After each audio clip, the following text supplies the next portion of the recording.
Selamat malam Bapak-Bapak. Selamat malam, Pak Ya. Iman.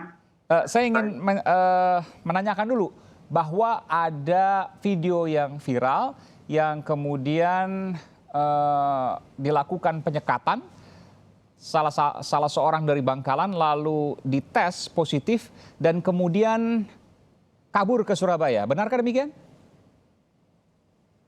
Pak Zain, Pak Agus Zain?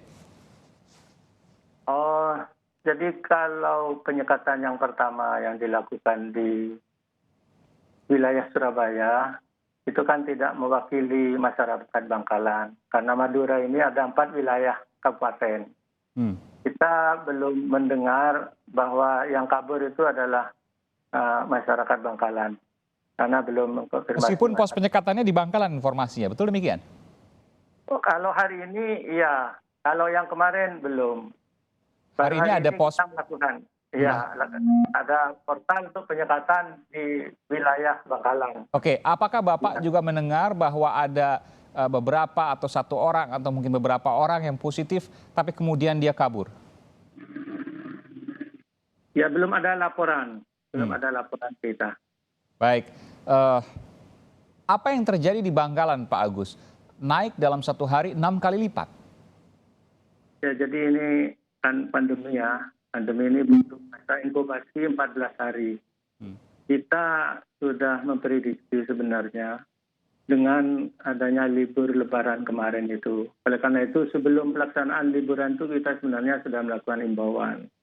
Tetapi rupanya kasus yang melandai ya selama beberapa pekan di Bangkalan ini telah menyurutkan semangat untuk disiplin menggunakan protokol kesehatan. Kita tahu di sebagian masyarakat kita ini, kalau perayaan Lebaran itu selalu dimanfaatkan untuk saling berkunjung antar keluarga yang satu dengan yang lain.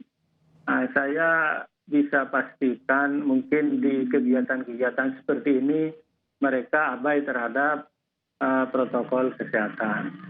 Selanjutnya juga tadi sudah disampaikan oleh Bapak Menkes bahwa kedatangan PMI ke Bangkalan, di mana PMI di Bangkalan ini termasuk yang paling banyak jumlahnya untuk wilayah Jawa Timur. Dan menjadi basis PMI, kantong-kantong PMI itu ada kebetulan ya, di... PMI ini pekerja migran Indonesia, TKI lah begitu ya? Iya, TKI. Ini di wilayah Arusbaya dan sekitarnya. Ini memang dari dulu masyarakat kita di wilayah itu paling suka memilih lapangan pekerjaan sebagai pelayaran atau ke luar negeri. Oh, pelayaran ya Pak, pelayaran mayoritasnya? Mayoritas pelayaran. Bukan dari Malaysia lalu kemudian datang ke Bangkalan, Madura, tapi mayoritas pelayaran, keliling-keliling? Ya, keliling-keliling. Yang dari Malaysia juga banyak, karena data kita per hari ini ada 937 PMI yang datang ke Bangkalan. Oke, mayoritas dari? 937 itu ya terdiri dari pelayaran, ada yang di Malaysia sebagai asisten dan lain sebagainya. Jadi banyak sekali dari negara-negara yang mereka kunjungi untuk bekerja. Proses screeningnya bagaimana Pak? Proses pemeriksaannya sehingga mereka bisa masuk?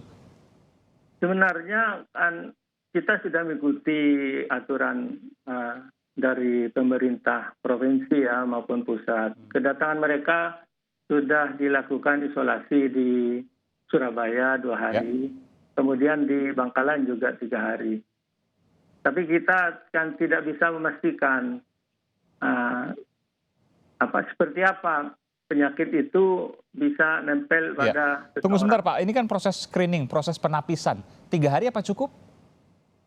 Memang SOP-nya 3 hari di daerah, di kabupaten. Oke, saya tanya ke Pak Windu Purnomo. Pak Windu, isolasinya hanya 3 hari, cukup itu Pak? Dari Malaysia, dari pelayaran, kita tahu Malaysia sekarang lagi meledak COVID-nya. Ya. Selamat malam Mas Iman. Selamat malam Pak. Ya, jadi memang ya nggak cukup ya. Nggak cukup, Pak? Jadi kalau perjalanan itu sebetulnya tidak hanya dari luar negeri ya. Jadi Tunggu sebentar, Pak. Tadi 3 hari tidak cukup, Pak? Nggak cukup, 14 hari. Harus minimum 14 hari. Jadi 3 hari dites itu mungkin masih negatif, mungkin nanti di hari keempat, kelima, atau mungkin di hari ketujuh itu bisa positif? Iya, masih bisa. Jadi kan masa inkubasi itu kan 2 sampai 14 hari gitu ya. Jadi karantina hanya 5 hari total itu tidak cukup. Ya, jadi harus 3 hari bahkan tadi Pak disebutkan. Jadi harus 14 hari minimum. Ya, jadi di daerah tentu harus 11 hari kan, karena di provinsi di Surabaya kan, di asrama haji itu mereka sudah di karantina 3 hari. Ya, kalau dia negatif dia pulang, ya kan? Tapi pulang di situ harusnya di karantina 11 hari minimum. Nah, jadi sangat kurang itu. Ya, jelas sangat berisiko. Makanya tidak heran ya. Jadi dan ini tidak hanya di Madura kan, jadi dimanapun saya kira ini ada kesalahan, artinya SOP yang tidak tepat. Ini 3 hari di asrama haji Donohudan di Surabaya, Pak, betul ya? Itu instruksi dari Pemprov Jatim, betul?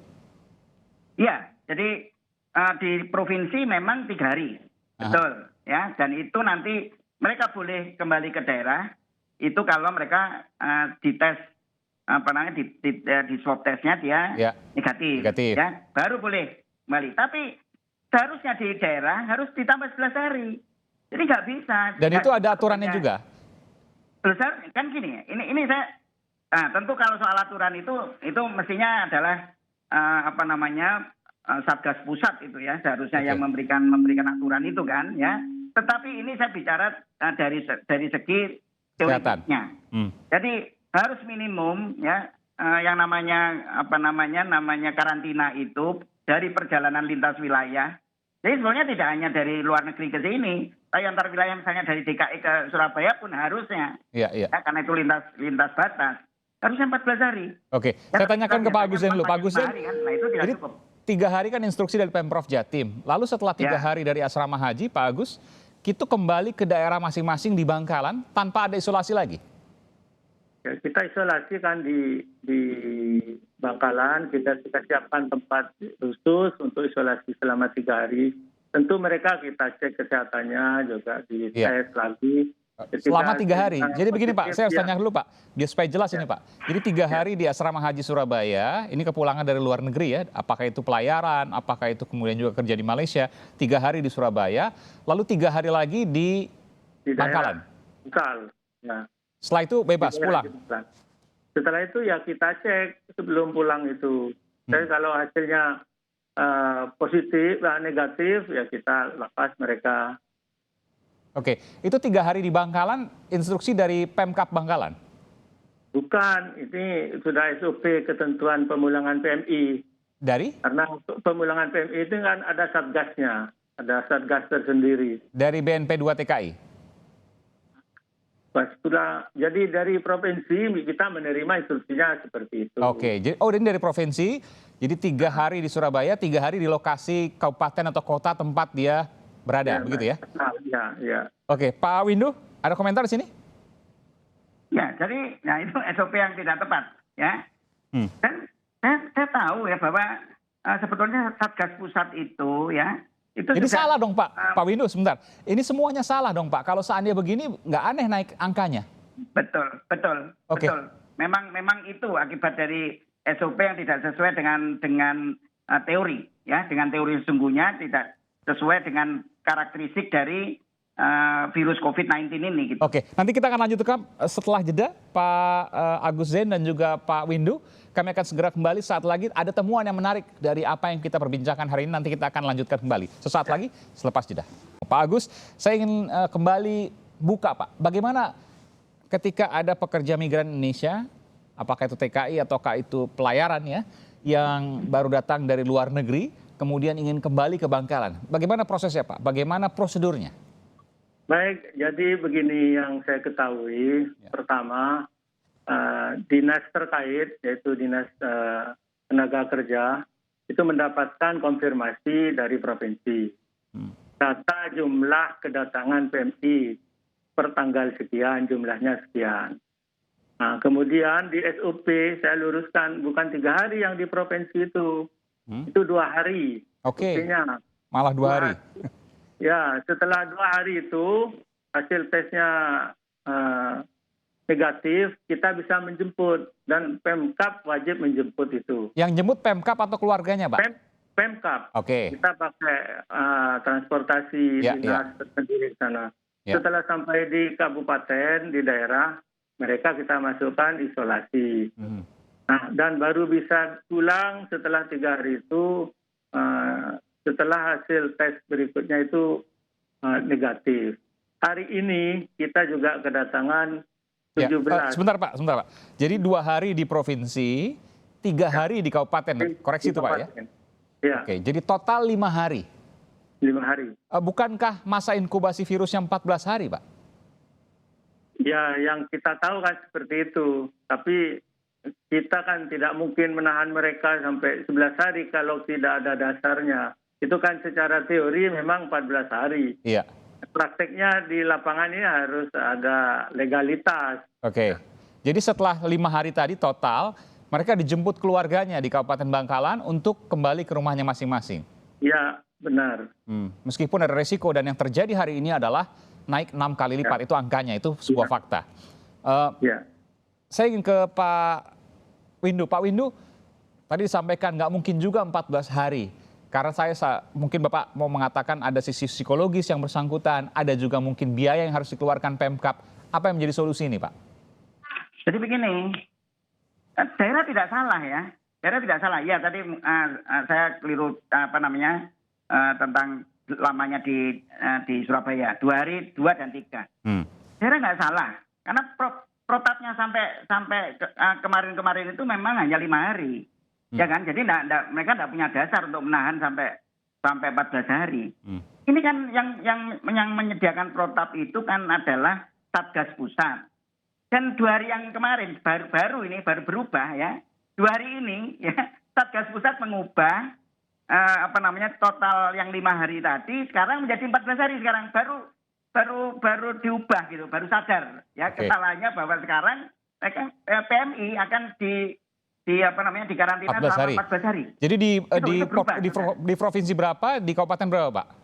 Nah, itu yang tidak dijelaskan di dalam ketentuan Satgas. Okay. Nah, jadi mungkin tetap 2 hari di provinsi, di Surabaya, kemudian di daerah 11 hari.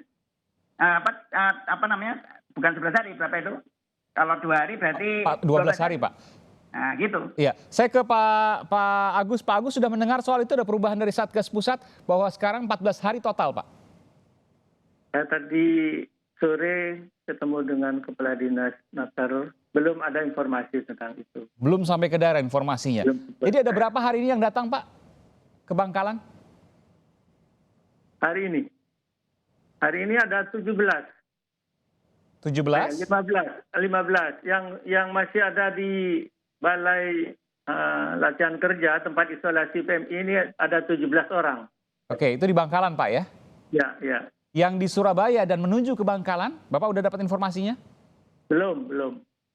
Untuk yang akan dijemput berikutnya belum ada itu. Total dalam 2 minggu atau sepekan terakhir, Pak, Bapak punya datanya? Yang sudah masuk ke Bangkalan? Yang saya hafal tadi 937. Itu ditambah yang datang hari ini jadi 950 lebih. 57 gitu. 900-an, berarti sekitar hampir 1.000 ya Pak ya? Hampir 1.000. Ke depan Pak, selama sepekan ke depan, ada data lagi akan terus berdatangan? Ya biasanya kita dapatkan 1 atau 2 hari sebelumnya. Oke, jadi sepekan kurang lebih 1.000 masuk ini Pak? Luar biasa satu kabupaten nih Pak ya? Ya mudah-mudahan tidak terus bertambah untuk pulangnya itu. Iya, saya juga dapat informasi Pak di rumah sakit di Bangkalan. Betulkah rumah sakit di Bangkalan pasien yang datang ke rumah sakit tidak sampai 24 jam di rumah sakit? Ya, karena meninggal? Itu lebih 50% ya kasusnya. Betul, mayoritas artinya Pak?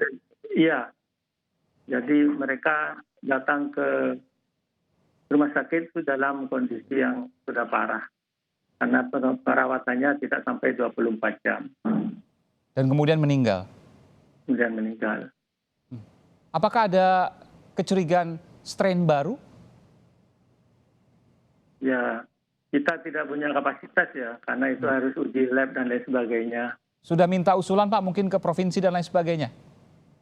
Tanpa usulan, karena kemarin kebetulan Kepala Dinas Kesehatan Provinsi datang ke Kabupaten Bangkalan melakukan rapat koordinasi untuk tindak lanjutnya. Pak Windu, ini akan terus berdatangan, seminggu sudah hampir 1.000, nanti seminggu ke depan kita tidak tahu jumlahnya berapa, tapi pasti ada kedatangan lagi karena hari ini aja ada kedatangan, besok juga ada kedatangan PMI ya, Pekerja Migran Indonesia, TKI dan juga pelayar yang kemudian asli Bangkalan. Lalu informasi yang tadi saya tanyakan bahwa ketika pasien yang masuk ke rumah sakit tidak sampai 1 kali 24 jam, tidak sampai 1 hari. Karena sudah parah, lalu meninggal. Apa yang terjadi di Bangkalan, Pak Windu? Ya, jadi kan gini ya, masyarakat Bangkalan ini kan menarik ya. Jadi mereka ini persepsi risiko terhadap COVID ini rendah banget. Rendah? Secara umum rendah. Ya, jadi artinya mereka banyak yang tidak percaya COVID. Ya, mereka karena itu mereka kedisiplinan menjalankan prokes kan jelek banget. Jarang pakai masker gitu Pak ya? Oh iya, kalau Mas Aiman datang ke Madura, jalan dari mulai masuk Surabaya lewat menyeberang Suramadu sampai Sumeneb katakanlah sampai ujung timur itu jarang banget melihat orang pakai masker. Ya, jadi memang gitu. Jadi ketika dia sakit pun dia juga ya tenang aja dulu masih, ya kan? Baru ketika parah baru datang ke rumah sakit. Jadi walaupun sakit juga di rumah, nggak isolasi mandiri masih campur dengan yang lain juga? Iya, selama itu mereka sudah menulari banyak orang sudah. Dan tracing dan testing di daerah itu kan kecil banget, ya, rendah banget. Ya, jadi ini betul-betul memang resultante dari banyak hal, ya. Jadi munculnya, halo? Iya, silakan Pak Windu, masih jelas jadi mendengar. Munculnya ledakan kasus ini ya dari peristiwa mudik, lebaran, nanti kemudian lebaran di Jawa Timur, terutama di Madura itu kan panjang ya. Ditambah 7 hari lagi nanti ada Kupatan ya. Jadi hari raya ketupat, yaitu Syawalan yang satu minggu setelah Idul Fitri ya. Panjang banget ya. Kemudian sudah ada peristiwa itu, kemudian kepulangan PMI ya, kedisiplinan yang jelek karena persepsi risiko yang buruk dan tracing yang rendah. Jadi resultan dari ini gitu di Madura, di Bangkalan ini gitu. Nah, jadi yang penting harus dilakukan ya semua ini ya, terutama tracing dan testing harus betul-betul dimasifkan. Ya karena gini, contoh saja Mas Aiman. Ya. Jadi pada hari kemarin itu dilaporkan bahwa jumlah orang yang dirawat di rumah sakit umum daerah di Bangkalan itu 73 dengan COVID. 73, ya tak? Padahal kita tahu bahwa secara umum hanya 15% orang dengan COVID yang akan dirawat di rumah sakit. Bukan rumah sakit lapangan ya, tetapi rumah sakit yang betul-betul mempunyai gejala yang sedang sampai kritikal. Itu 15%. Jadi artinya sebetulnya jumlah kasus aktif ya di Bangkalan itu kira-kira 480 sekian. Ya, hampir 500. Tetapi yang kenyataan yang dilaporkan hari kemarin itu cuma 79. Bayangkan. Itu gapnya itu loh ya. Kasus aktifnya itu berdasarkan perhitungan dari epidemiolog itu Pak ya? Itu udah. Betul. Itu harusnya 480 sekian kalau melihat dari kasus yang dirawat di rumah sakit ya. Tetapi kenyataannya yang dilaporkan hanya 79. Bayangkan. Gapnya itu hanya 16%. Dan ratusan yang lain yang di luar sana bukan tidak mungkin menularkan yang lain dan akan semakin besar. Betul. Itu ada di bawah permukaan, Mas. Itu menjadi bom waktu. Ya, dan bom waktunya sekarang sudah mulai meledak sedikit-sedikit ini. Dan kita tidak berharap, ya kalau kita melakukan tracing yang bagus sekarang ini juga. Jadi jangan hanya soal hilir meningkatkan kapasitas rumah sakit. Tetapi hulu ini yang paling penting gitu. Ini harus dilakukan sekarang supaya bom waktu yang sudah mulai mau detonatornya ini sudah mau ini bisa tidak meledak gitu loh. Oke. Saya ke Pak Agus, betul. Ini masukan bagus sekali dari Pak Windu Purnomo dari Universitas Erlangga di Surabaya, Jawa Timur. Pak Agus, tentu ini pesan yang sangat bermanfaat Pak Agus. Meskipun saya harus tanyakan juga, betul bahwa kesadaran akan prokes, protokol kesehatan, kemudian percaya COVID, tidak percaya COVID itu tinggi di Bangkalan Madura dan Madura secara umum. Tidak percaya COVID?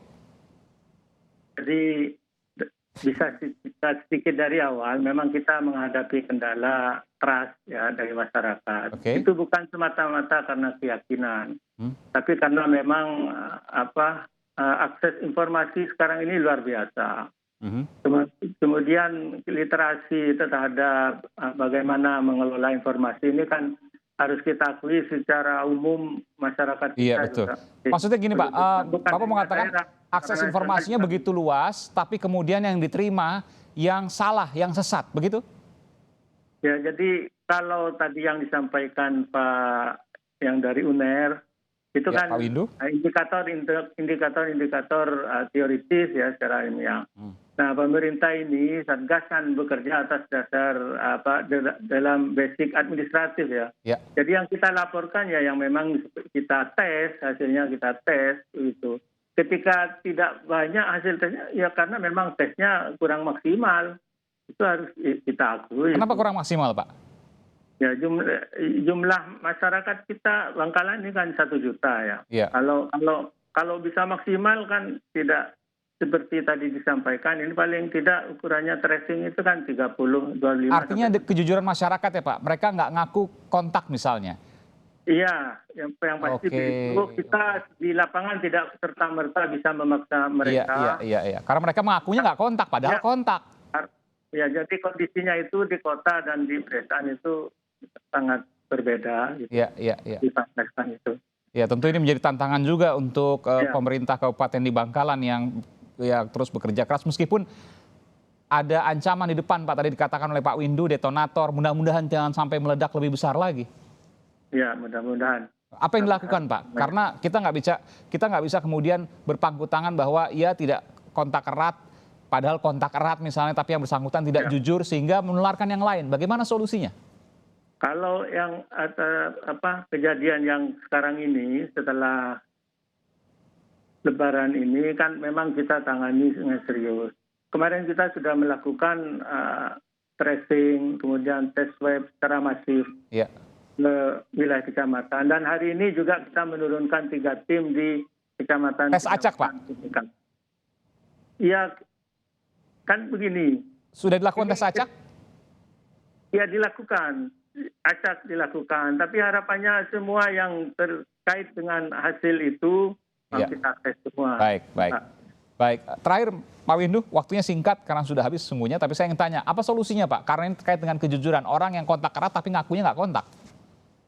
Nah, ini sebelum ke kejujuran ya, tetapi tracingnya sendiri memang lemah, gitu ya. Memang tapi kan lemah. tracing harus ngaku Pak. Kalau seandainya nggak ngaku, saya kontak tapi saya nggak bilang nggak kontak kan nggak kena tracing juga, nggak diperiksa juga.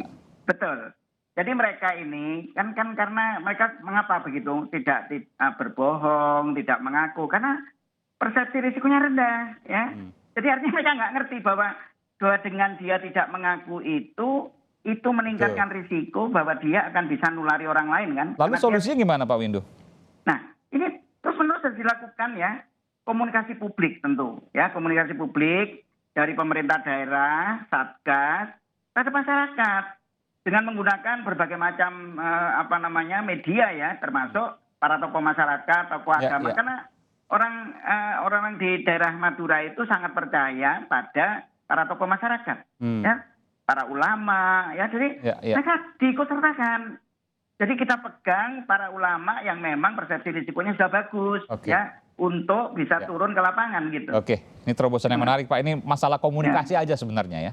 Betul. Bagaimana kemudian dari atas ke bawah, kalau dalam ilmu komunikasi disebut sebagai two-step flow hypothesis. Jadi bagaimana memegang, kalau dulu istilah Orde Baru, getok tular begitu ya. Ya. Terima kasih Pak Windu Purnomo. Ini masukan yang berharga untuk Pemkab Bangkalan di Jawa Timur. Juga kita tidak berharap juga ada kejadian seperti juga di Kudus yang terus meningkat hingga 300 kali lipat hari ini kita mendengar di sana di Jawa Tengah. Baik, terima kasih Pak Agus Zain dari Pemkab Bangkalan, Satgas COVID-19 di Bangkalan, Madura, Jawa Timur. Juga Pak Windu Purnomo epidemiolog dari Universitas Erlangga di Surabaya, Jawa Timur. Terima kasih, selamat malam Bapak-Bapak, sehat selalu.